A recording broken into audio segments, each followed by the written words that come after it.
if you want to measure something, you take a direct measurement. You don't assume something to begin with and then say, oh, I'm going to shine a light, and if the angle's this, then that must mean the light is X distance away. No, that's not how you measure something. That's not how you verify a measurement. So they're pre-assuming Earth is a ball to begin with.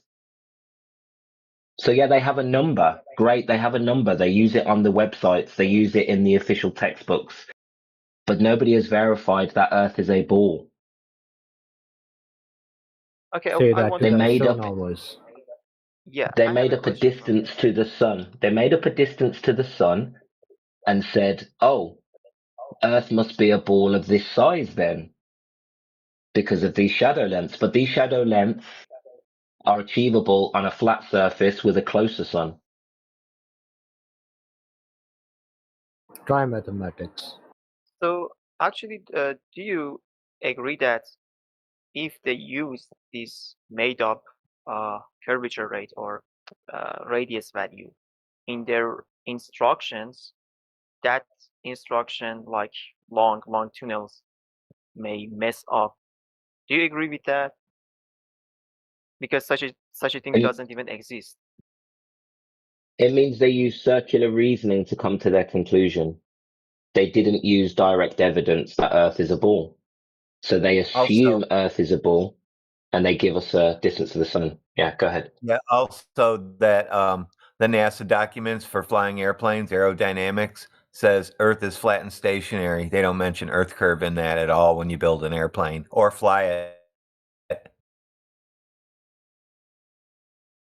That's a great And then, point. Professor's just made a great point. So you're using the argument, if they use these numbers, then there must be something to it. Well, if we treat the Earth as flat, then there must be something to it, right? We can use that same argument. And in fact, they Okay, don't account for curvature in any industry. So we have a far greater argument than you do because the Earth is utilized as flat and stationary. yeah, I see what you mean. So the thing is, for example, let's consider I am an engineer. I am applied to make a very long tunnel. Okay. The thing is, if I use that curvature, I'm sorry for that, that radius value in my calculations and in my plan, the thing is, and if I apply it to the construction of the rain train, that rain train would actually will not reach the other side of the road, and it will go downward. See what I mean? So if I consider that element in my calculations and mathematics of that construction, the whole project would ruin. I think that's something that all of us can agree on, right? yep, we can agree that they don't use Earth curve in any engineering projects. I agree with you. So I think That's, the main that's our research point. for me or any glober is to research that if they actually use this radius value in their constructions or not, right? Yep, knock yourself out. I'm just Okay. giving you a heads up now. They don't use that. So I'm just giving you a heads up now. They don't. So if you want to do that for 6 months or a couple of years, go research it. Go ahead, but you're going to be wasting your time. The question is, Mohammed, when you find out that in all industries the Earth is treated as flat and motionless, will you accept would you accept that point? Or will you start moving on to other arguments then?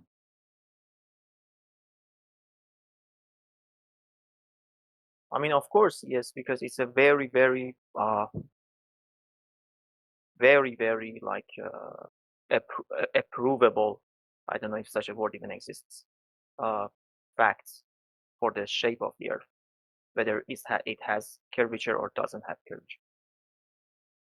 So if I go and Yeah, it see is. that, okay, they don't actually consider radius value because ChatGPT told me vice versa. He told me that uh, if they don't consider the radius values, the train will go, end up and emerge from the mountain 3 meters away from the road. So if I find out that Yeah, because it's not actually ChatGPT is dealing necessary, with theory.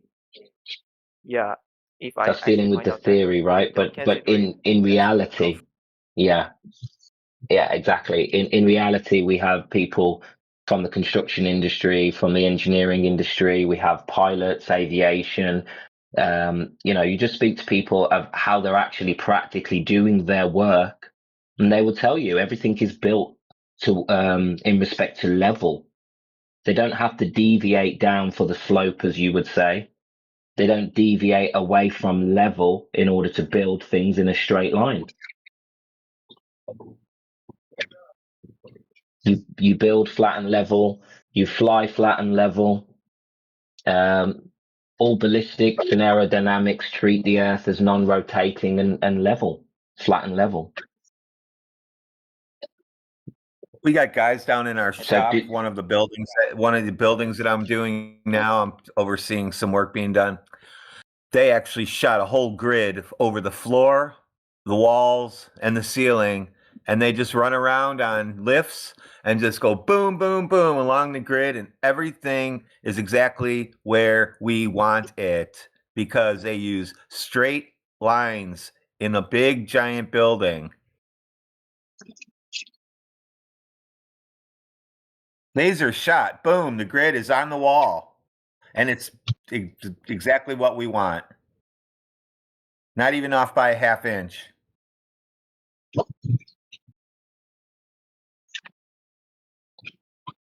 The thing is, it may be, what to say, but if I find out that they don't actually consider those factors in their instructions, I may go insane, to be honest, because everything is contradictory. Yeah, it's a hard topic, man. It's been driving me nuts for 5 to 6 years. No, the thing is, everything in that case would be contradictory. See what I mean? How I would explain my brain that, okay, these phenomena are happening together in a flat Earth. But whatever, Well, I have a question. Well, what only contradicts is people's imagination of the globe.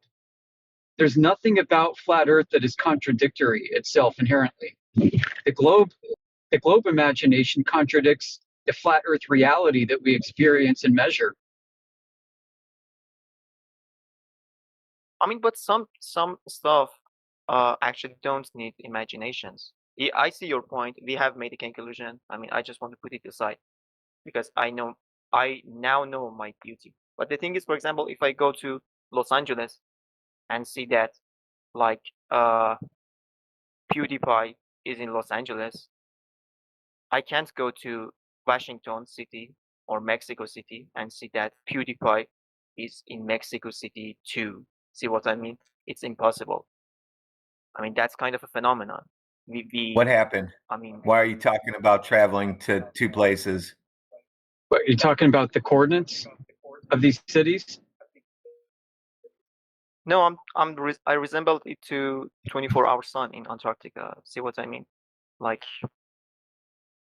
that's a contradictory. That depends on where Antarctica is and what the sun is.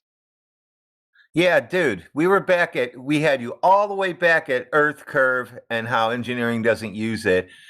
And then you went to Antarctica, son, again. No, don't get me wrong. I accepted what I have to do.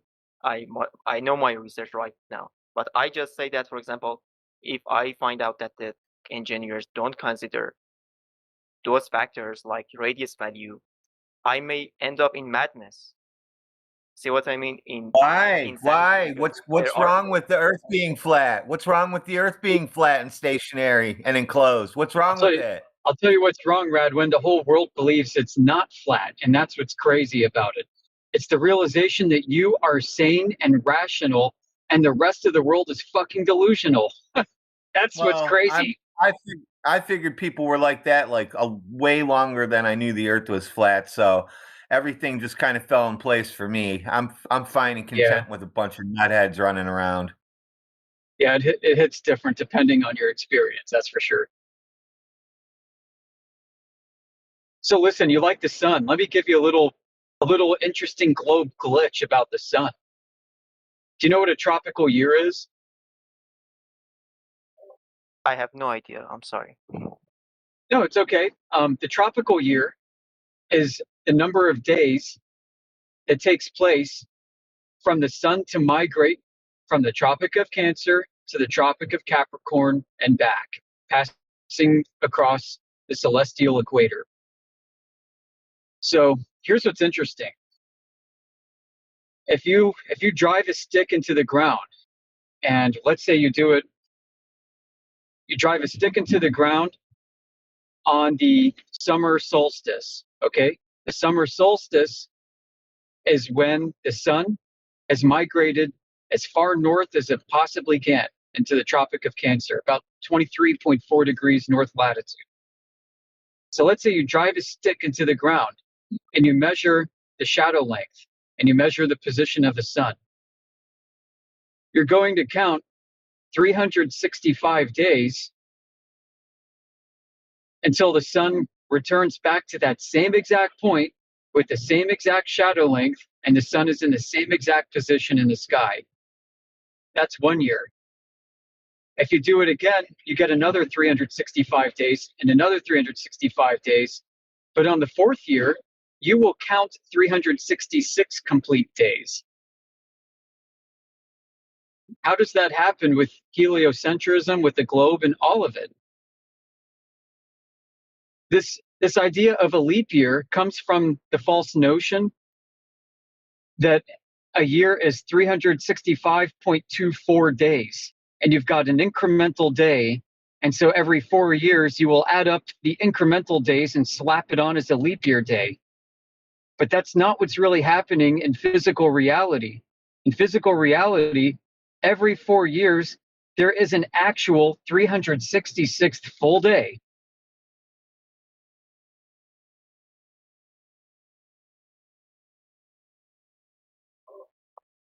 I see. Yeah. And That's why they this try isn't just change- flat Earthers that's why saying they it. changed the calendar. That's why they changed the calendar to 12 months from 13, because there was that extra day if you use 13-month calendar. There's all kinds of screwed up stuff with calendars. But if you use the sun, if you go by a solar year, the tropical year, which is how everybody through all of ancient history used to do it, this is the result. And it's very fascinating. How is this possible?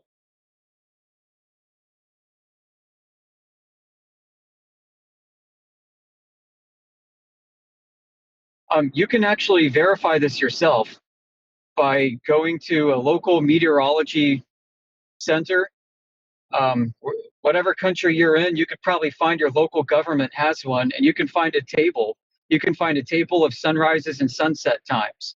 And you can go find any block of 4 years of history and then start counting them one by one, noting its position. And you can use the Tropic of Cancer as a starting point on the summer solstice. You can use the Tropic of Capricorn as a starting point during the winter solstice, or you can use either of the two equinoxes as a starting point, and it yields the same results. Why wouldn't you get that result no matter where you're at? Yeah, why wouldn't you get that result? Yeah. I mean, I've heard some people say, well, it's just based off your local position. If you just move somewhere else, it's going to be different. No, the same check it out. pattern holds. Why wouldn't you get that result no matter where you're at and no matter when you put the stick in the ground? As long as you do it, you mark it from that exact time. What will happen? Does anybody try that one yet? No. But what's weird, Radwin? There's another cycle to this besides every 4 years. Something like every 500 years, there's like I think there's like another day that's added or something. It's like over a super long period of time, there's another day or something that gets shoved in there. It's bonkers, dude. And this isn't the only weird thing about the sun. If you do equinox observations, if you have two simultaneous observers, one in the North Pole, near the North Pole, right near, like, let's say you use Greenland, and then one in the far south, let's say, I don't know, McMurdo Base in Antarctica, doesn't really matter where, but on the equinox sunrise for each of the observers, the guy in the north is going to see the sun rise a little to the north of east. And the guy in the south in Antarctica will see the sun rise a little south of east. But everybody in the middle will start to see the sun rise exactly due east on the equinox.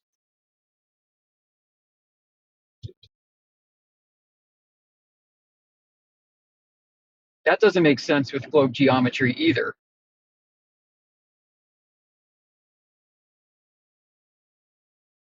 I could map that out, but people won't like it, so I'm not going to do it.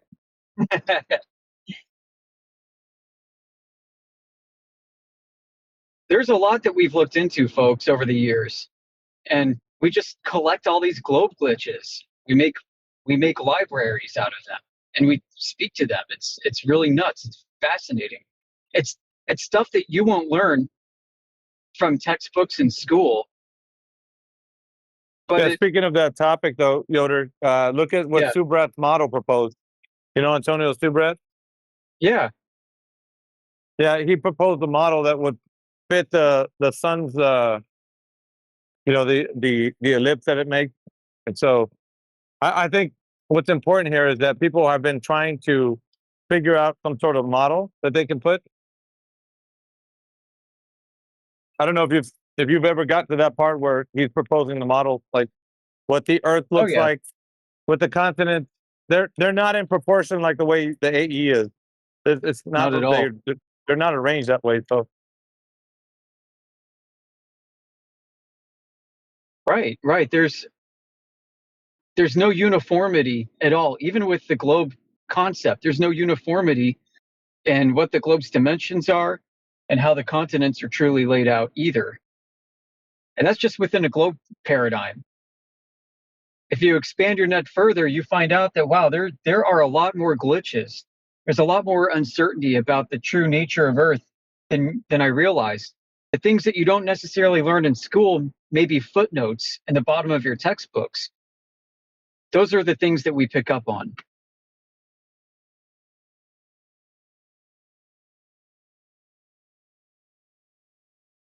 Okay, I want to say something, and because another guy is on the line wanting to talk. I mean, just for example, what happens when something contradicts these perfect measurements? What will you do? Hello. See what I mean? Can you please mute your mic? You're interrupting. I'm sorry. Yeah, I mean, if something contradicts our flat Earth measurements producing a globe, we want to know about it. But you just said that the measurements, they're perfect, so it's 100% sure. Like, well, I wouldn't say perfect. They do debunk the globe, by not just by a little bit, by orders of magnitude based off of your precision of measurements. We like to do observations that involve scales of objects at distances where the amount of imprecision in your measurement doesn't matter so much. For example, taking an infrared telescope and going up in an airplane and zooming in on the horizon, seeing mountains that should be 10 miles below the curvature of the Earth. yeah, what I'd like to say to Muhammad is that if you present us with information like that, that would be considered a black swan, which means that you've measured curvature when all we have ever measured is a horizontal plane. So if you've ever come up with that information, we would review it, no doubt. But the method would have to be replicated by other people. So it's not just like you saying it, it's people testing it. And that's how we got in the place where we're at now, is by testing things. So it's not just by listening to somebody say, oh, I measured the globe over here in Ecuador or whatever. It's not that. We have to replicate the method and be able to produce results. That's how we move the needle here. That's right. Yeah, I'm This sorry. doesn't necessarily mean someone had to have verified it, but it at least has to be verifiable. So if I present to you an observation of mountains, an infrared from an airplane, mountains that should be 10 miles behind the curvature of the Earth, but are plainly visible 700 miles away, that is something that is verifiable. What is not verifiable is somebody presenting a NASA satellite picture of Earth. Yeah, I see what you mean. I just want to know if traveling can be another good experiment to see what I mean, for No, example, because traveling is not an experiment. Right. no, Unless you let have me just like precision let me just gyros. make my point. I'm sorry, let me just make my point. Because, for example, in a globe Earth, as you know, some distances are short. But if we, transform it into a flat map, not flat model, okay? Don't get me wrong, don't get offensive. I know that there is not one all-known flat model, but in a flat map, we can actually do that, right? Because we have No, calculations of the distances between countries. no. The distances are equal. If you keep the same longitude and latitude coordinate system on a globe and you project it flat, the distances are the same as if they were on a globe. It doesn't prove anything. But there would be some spots that traveling between them would be shorter, No, if the right? I can do coordinates it. are the same, and you project it differently, what you do is you need an updated scale. This is why on an azimuthal equidistant map, there's a variable scale. It's not uniform. The scale allows you to measure distances in the extreme south on the outer perimeter of the azimuthal equidistant map, just the same as you would around the inner Arctic Circle. So if you were to use the scale properly on these maps, you'd measure half the Antarctic ring to be something like, 5 miles, even though it's occupying half the circumference of the entire map. Do you understand what I'm telling you? Because this has to do with coordinate map distances that are portrayed differently, projected differently. These are still the same distances. The distances are still preserved. What's not preserved is the appearance of all the land masses that get stretched out in order to have the projection. But the projection mathematically retains the same coordinates as you would on a globe. It doesn't do any external validation, doesn't offer any external validation of those distances. When we measure Earth flat, we invalidate the curving arc distances on a globe, which means we invalidate the distances provided by the map's longitude and latitude reference system. Plain and simple.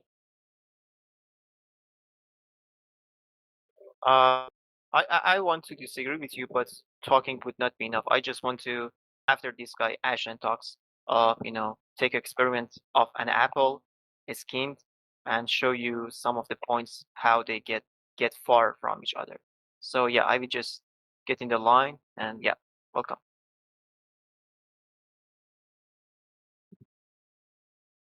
Got a new contestant, Ashen. Ashen wants to go for the free nitro and the $10,000. You're up, Ashen. Yeah, free nitro. Oh wait, $10,000 too. Yeah, free nitro. Wait, we also have another 10,000. I think that comes. I forget who put that up. Was that ROOTZ? I didn't put up the 10K. I did put up the free nitro though. I'm the one that's going to pay that out. I put up I the will. 10K. I put up the 10K for the Oh, you globe put a proof. 10K.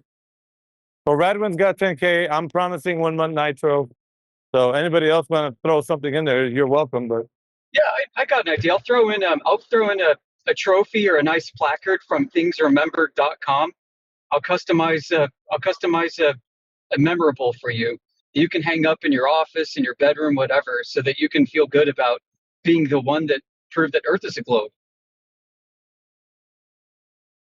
All right, you're up.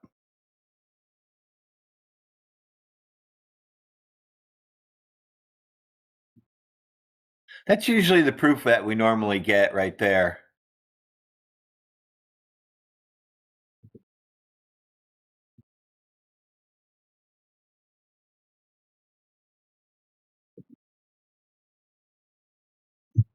There's a common misperception, folks, about maps. People on both sides of this argument get it wrong all the time. They think that a flat map like the UN map distorts distances between land masses on the outer rim, and that's not the case. The distortion is only apparent in the projection, but not within the mathematical coordinate distances. Those are still retained 100%. It just means you can't use like your 1 inch equals 5,000 miles or 500 miles scale uniformly across the map like you would with other maps. Like 69 for 1 degree? That? No, I'm saying like on a regular, like, let's say you get a camping map and you'll see in the bottom right, it'll say like 1 inch equals 10 miles. So if you take out a ruler or something and you measure out 10 inches, then you measure out 100 miles on the map. And that 1 inch distance is good for any location on the map, corner to corner, edge to edge. On the azimuthal equidistant map, because of the projection, that 1 inch to 10 miles or whatever it's going to work out to be on that map, at whatever scale it is going to be variable. 1 inch is going to be like maybe 10 miles close to the center of the map, but at the farther outer edge, 1 inch is going to be like a half a mile. At least going around along the lines of latitude. Distances along lines of longitude are going to be the same everywhere. So north-south distances on an AE map, those don't change. What changes are the east-west, I should say the latitudinal, along the lines of latitude, so going across longitude. Those distances scale differently depending on whether you're at the center of the map or at the farther edge. And this is in order to preserve the distance between coordinates as they are on the globe, because these are globe coordinates that are being projected.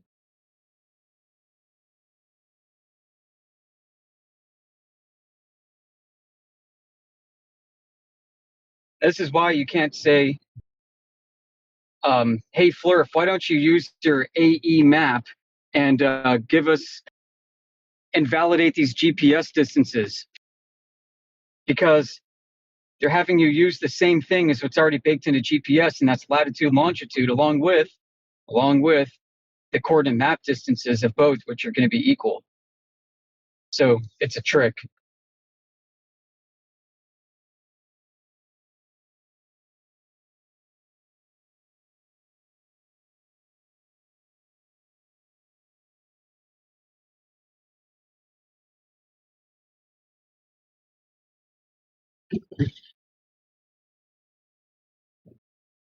What we ultimately need is a validation of the distances that are calculated between points of reference on that coordinate reference grid.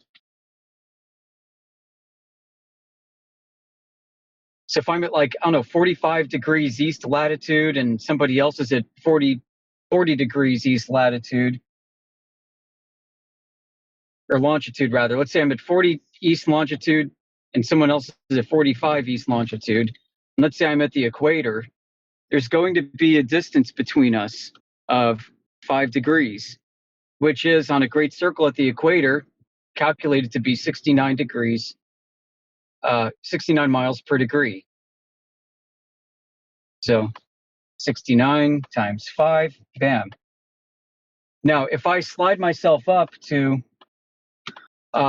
45 degrees north latitude, and I am standing still at 40 degrees east latitude, and my friend is at 45 degrees east latitude, that distance is no longer 69 miles per degree on a globe, because it's not a great circle route. It's going to be somewhere close to around half. So it's going to be like around 30 something degrees, or 30 miles per degree. Or no, it's going to be more than that. No. Yeah, it's going to be about 30 miles per degree. So what we need are actual surveyed distances between these points that are conformal to the globe. If they can survey those distances and get the same distance as what's suggested on these spherical coordinate maps, then what we're getting is effectively surveyed curvature, and nobody's been able to do that.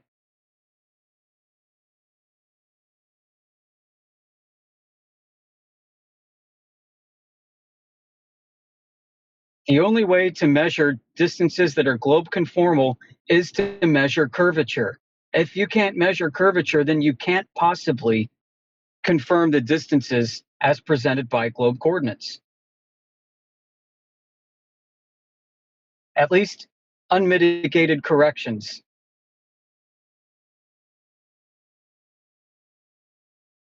For the globe, there are dozens and dozens of corrections that mitigate this discrepancy. Not entirely, though. You've got astronomical refraction, terrestrial refraction, you've got deflection of the vertical, you've got curving plumb lines. You've got all these ad hoc phenomena that must exist on a globe in order for the globe to be true that nobody's actually been able to substantiate. What happened to At the least other in the speaker? manner. I don't know, Mohammed. No, the other guy. No. Well, he didn't want to speak or what? Muhammad yielded the floor for the other guy to speak, and did he get gun shy or what? He ran away a long time ago. Oh, for heaven's sakes! Yeah, Muhammad was asking some questions, and Yoder was telling him, but he yielded the floor so that the other guy can talk. Yeah, it's okay. No, the thing is, I just done a very kindergarten level experiment on an orange, and I just want Mr. Muhammad. Oh yeah. Muhammad, let me ask you a question, man. Are you paying attention to what Yoder was saying right now, or were you busy doing something else? No, I was paying attention while cutting the orange. Okay. What did you gather by what he just said right now, based on what the globe has been projecting out to you, and then now what he's showing you, the reason why there's anomalies, the discrepancies, right? Did you understand this, or? I mean, I got a little off track, but to make a summary, I think he said that to actually calculate the distances between countries, you have to measure the curvature too. So actually, the measurements and calculations are not accurate. Yeah, that's exactly the takeaway. If you want to prove that Earth is a globe and prove that the distances between point A and point B, as given by the globe coordinates, are true, then you must measure curvature of the Earth. There is no way around it.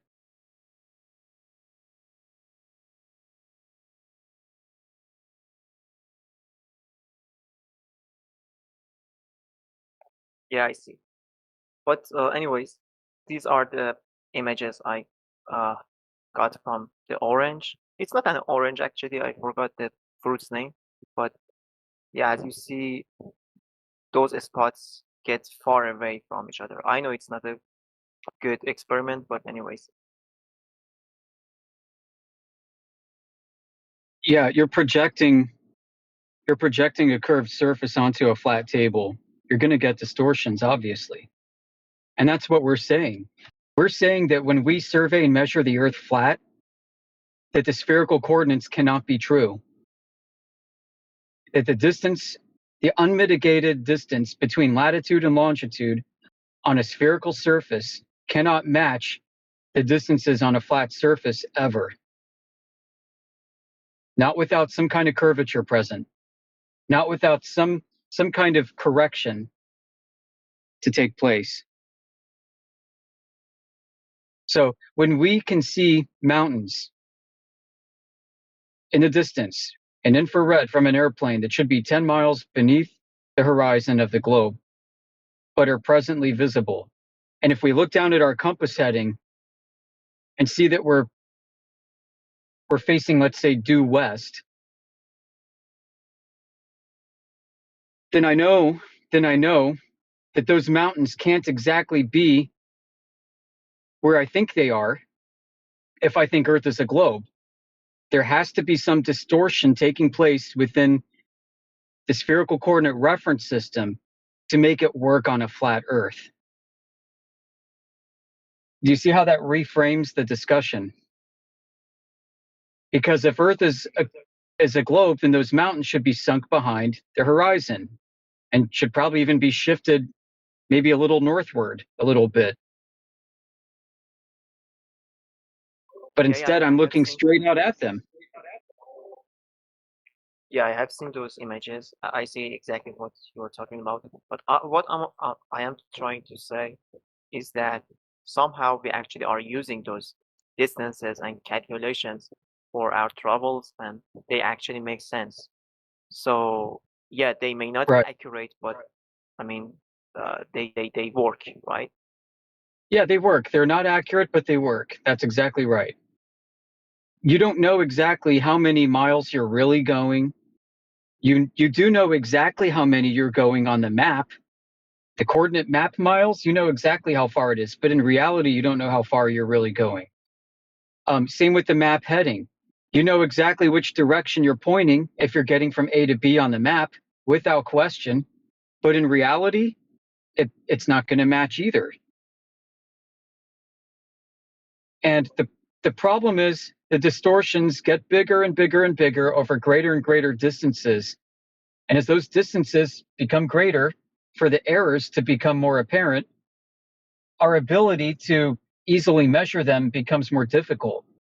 So that's why we need, for at least long distance measurements, we need tools like high magnification, big aperture lenses. We use infrared. Or it's why for shorter distances, we use precision laser aiming devices, as in the case with FE Core, with their Lake Balaton and Lake ISIL tests. I can't sit here and chat much more. I have to go listen now. I need to head into my office. It was a pleasure talking to you, and thanks for giving me the floor. I appreciate you. Thank you so much, sir.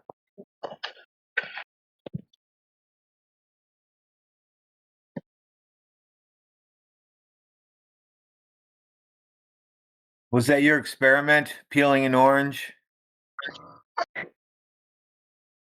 Yes. Yes, it was. I guess you found out you can't do that you can't do that to the surface of a ball. Can't flatten it out.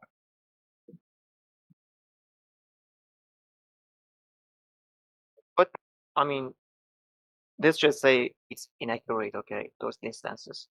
But as you said, as there is no curvature on the Earth, and we can use those distances, even though they are inaccurate, to make a flat map.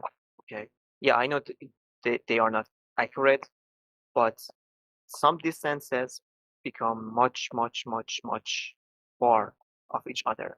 That is actually considerable. I'm just trying to know what's the explanation for that. You have a presupposition because you watched maybe some flat earth debunking videos on YouTube, like Professor Dave and that kind of thing, and they've got it put in your mind that the azimuth or equidistant projection is the flat earth map. That's incorrect, although there are some flat earthers that do claim that. So it is fair for him to attack that some flat earthers are using a bad argument and claiming that a particular globe projection is the flat earth map.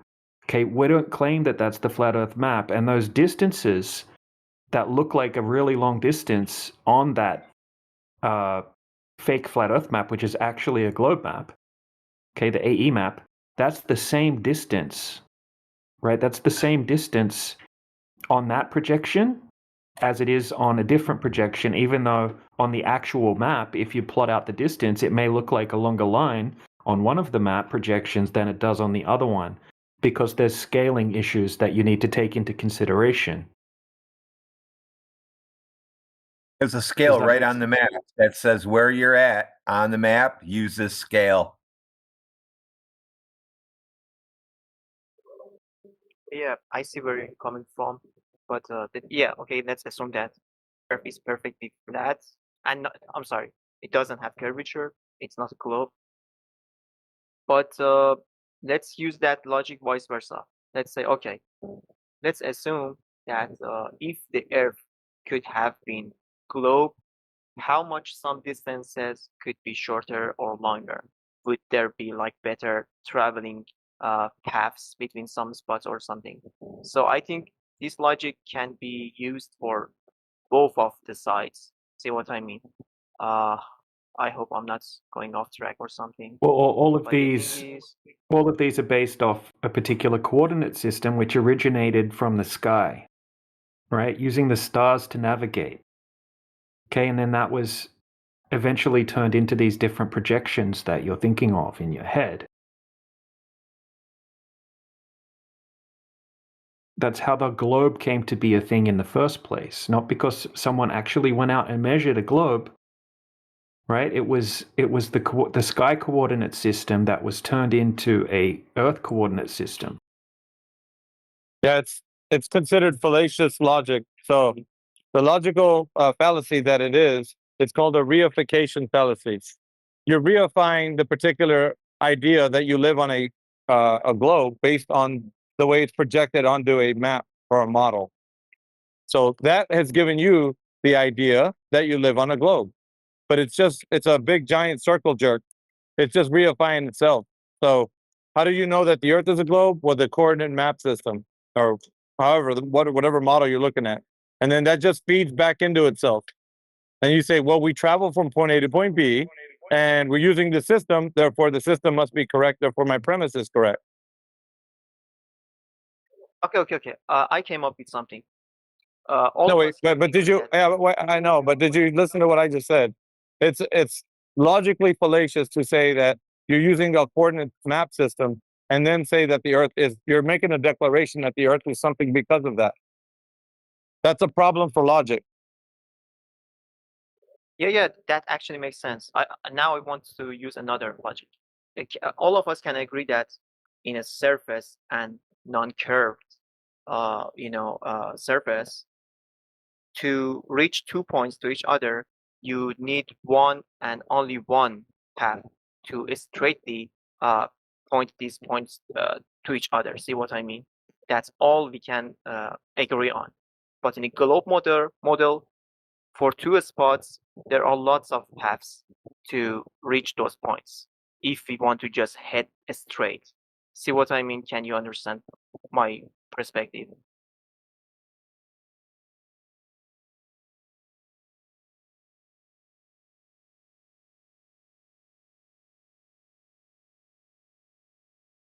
You said there's many paths to get to the globe. Is that what you said? No, let's just keep it simple. In a non-curved, Yeah, you're getting. So here's a. If you want to make it clear, right? All you got to do is lay out the premise. So the premise would be, what are you trying to say? What's your premise? What are you starting with?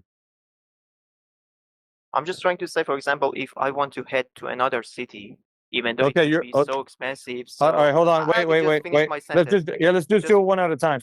You're gonna head to one city. So point A to point B, right? Point A to point B. I want to make it very clear what you're trying to do so that you don't add on, oh, and if you wake up in the morning on Tuesday, you don't have to add meta. Just tell us the concise, what are you asking? What are you saying? Well, what I'm trying to say is that if I want to, for example, head into Sydney, and I just try, choose to go straight and not in a curved path or stuff like that. Okay, stop. There, straight line travel is a myth. I have to stop you there because I have to correct. You might think that straight line travel is an actual thing that you can do. Straight line travel is a myth. Did you know this?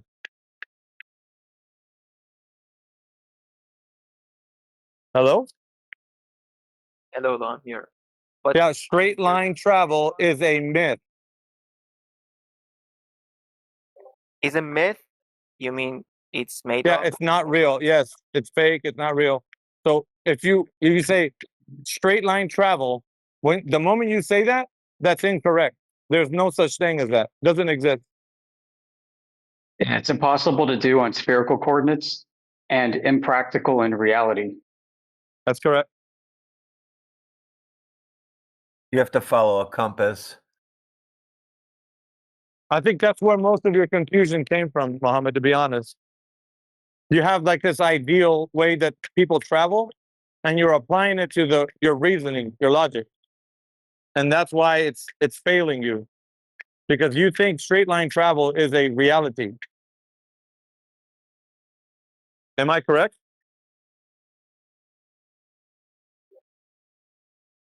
I'm sorry, I don't know much about map, but No, for example, yeah, in my no, city, for example, in no. my What city, there are two streets, two actually circles that kind of are straight to each other, so I can just Yeah, straight no. get a I get what cop. you're saying. I'm not. It's not lost on me that what you're saying, right? But if you're going to travel great distances, straight lines are not possible. So, okay. Do you understand that or no? I need to know if you're listening to what I'm saying or you're not. You don't understand. And give me some feedback. No. I don't understand what you say at all. Okay.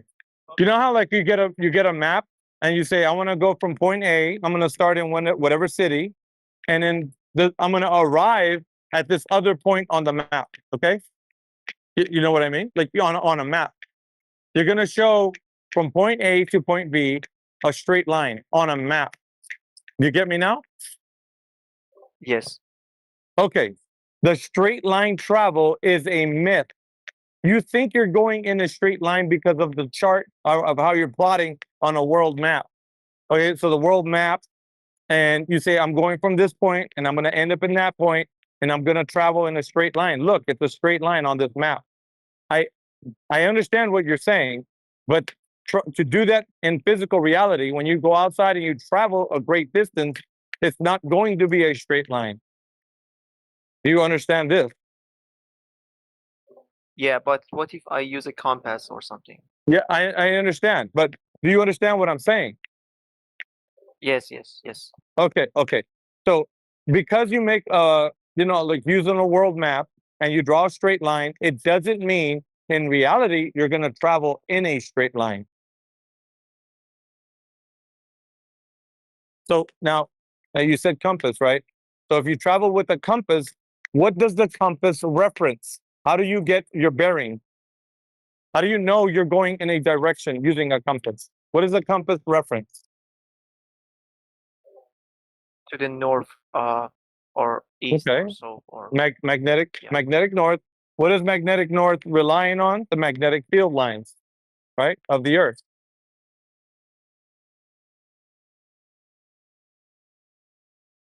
Yes. Okay. All right. So are magnetic field lines straight?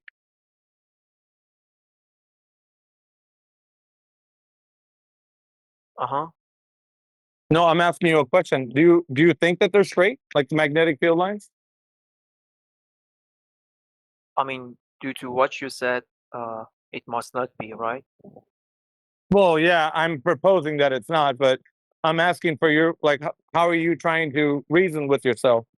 Because I think this is where the part of your logic where it's going sideways.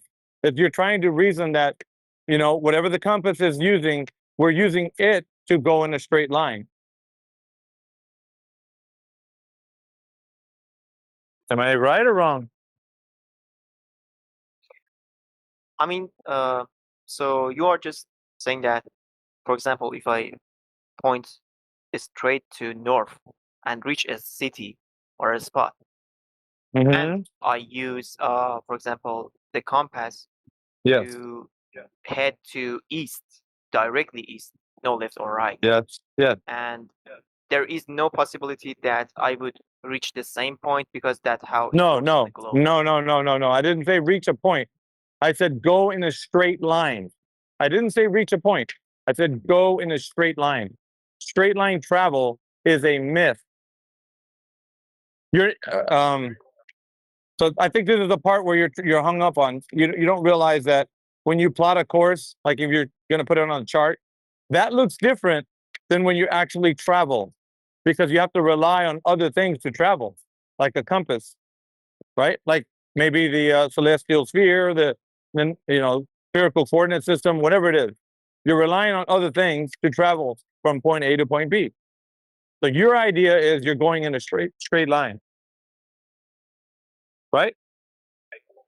Yeah, I understand. I can follow you because actually Okay. Professor Triangle actually showed some picture that explains your meaning.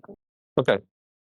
So now that you okay, so I'm gonna ask you, is this where you're hung up on? You think you're going in a straight line? Like for example, right? The Great Circle route on the globe. Right? I'm gonna give you an example. Is that what you're Okay. talking about? The Great Circle routes.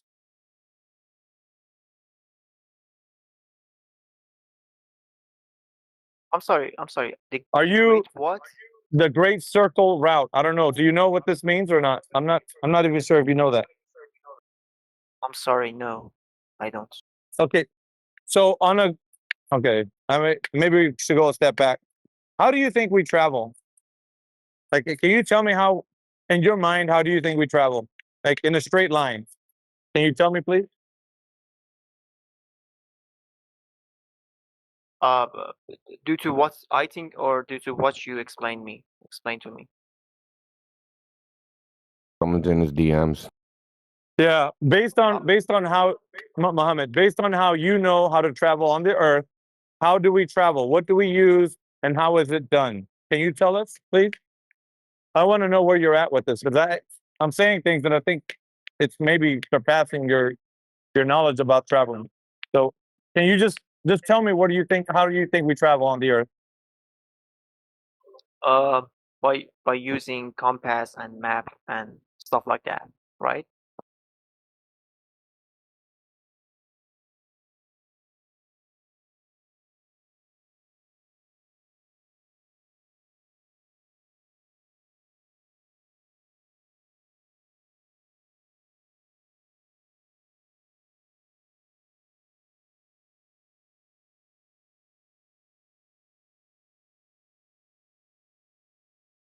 Hello there. Hello. Yeah, he's at work. He probably had to talk to somebody. Yeah, you can use the compass, but it's only good for so far because what he was trying to explain to you is the compass lines up with magnetic field lines and they don't point north-south. I posted a Mercator map in the chat that shows the field lines of the magnetic field. So as you can see, some of those lines go east and west. They don't even go north and south. So if you were in that area, your compass would read, like if you lined up with your compass facing north, you'd actually be facing west. If you look at any land navigation map, like for the military, this magnetic declination is accounted for. In the fact, east and west in the first place, they're circles. Right? They circle around like the North Pole in the globe model, right? It's a circle going around a single spot. Going straight is not actually possible for lots of reasons. A, you don't have the external spatial reference. The compass doesn't work because that changes which direction's pointed. It doesn't point at poles. Thirdly, you have like a wind. So what'll happen is you have the direction you're pointed, right? Which would be your heading, but that's not your course. Your course is the direction the plane is actually going. So to even know you're going in a straight line is nigh impossible. You can believe you are, and you could say, yes, I'm going in a straight line according to the compass, but then that wouldn't line up with like the latitude and longitude. And if you did it with latitude and longitude, that wouldn't line up with the compass. So, is there any way, not considering the compass or the map, to just straight, take my head and go straight, literally straight to the spot? No. Is there a tool or something for that? No, what ends up happening is you'll end up going in a circle because that's what people do. So if you like go on Google and type in, why do human beings walk in circles? So when people are just left to their own devices, actually Matrix is talking about this, about a guy, Matrix he's one of the members here, and he was talking about how he worked in a prison and someone escaped the prison and stole an airplane, and that guy was flying for 45 minutes, and because he didn't know how to navigate, he flew in a circle for 45 minutes without realizing it. He thought he was going straight the whole time. So that's what happens when people are lost, like in the woods or in the desert or like in the wilderness. They end up walking in giant circles, though they think they're walking straight.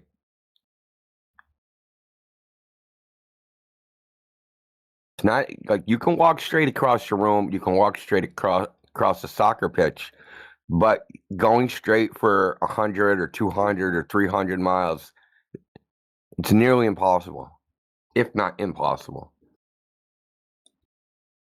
I literally never actually thought about that, That was interesting, to be honest. I appreciate it. Yeah, you're welcome. I mean, it's easy to draw a straight line on a map, but good luck actually. Now think about this. Think about if you're on a spinning globe, right?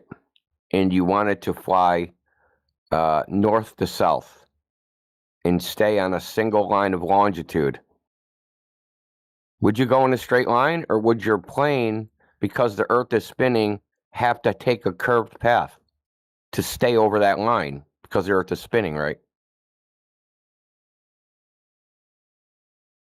Longitude's the vertical ones that track the sun, right? Go from North Pole to South Pole. Those are the coordinates. So to stay over that line over a spinning Earth, so you got the plane, it's in the air, and then the Earth is spinning. How do you stay over that line? If that line is moving, right, you'd have to take a curved path to stay over the line.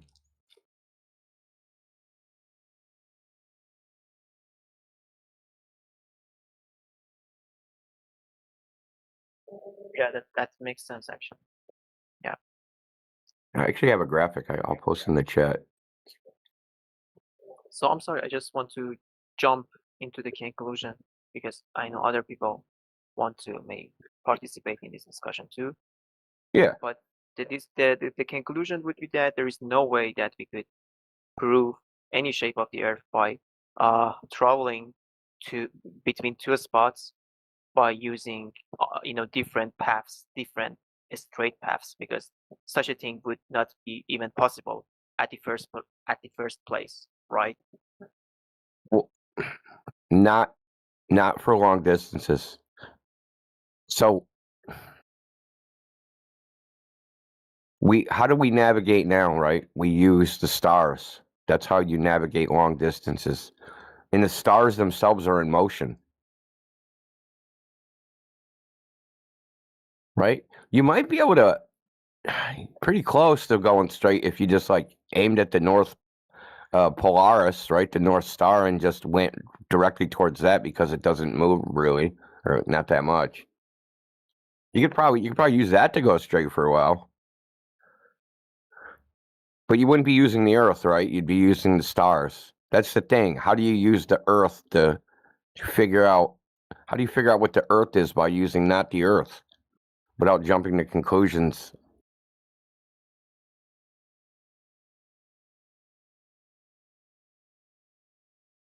I mean, I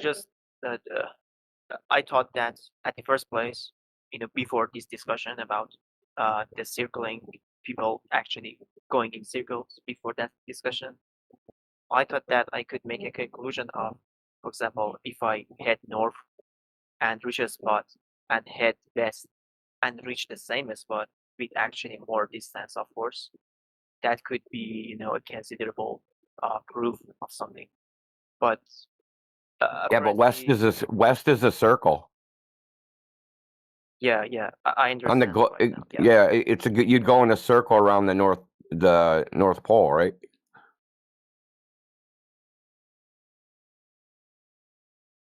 If you go west, it's just a circle around the North Pole. If I'm on the equator, right, and I go west, I'm circling the North Pole. Now that can happen on a flat surface or on a globe. So you're just circling a single point.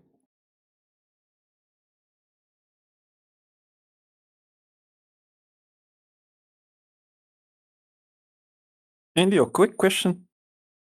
Yeah.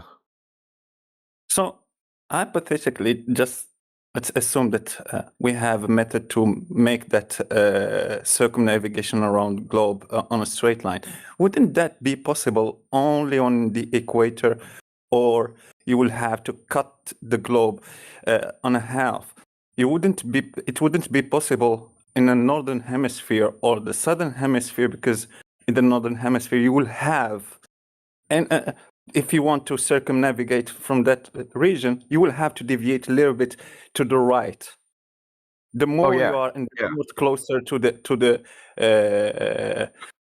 North Pole, you will have to deviate more and more to the right. And that the straight size line of the would be circles. possible- Yeah, and that straight line would be possible only on the equator. And I mean, technically, it's not a straight line. You're flipping over, right? I understand, but I am using their words. Just if there is some glober, understand what I'm saying.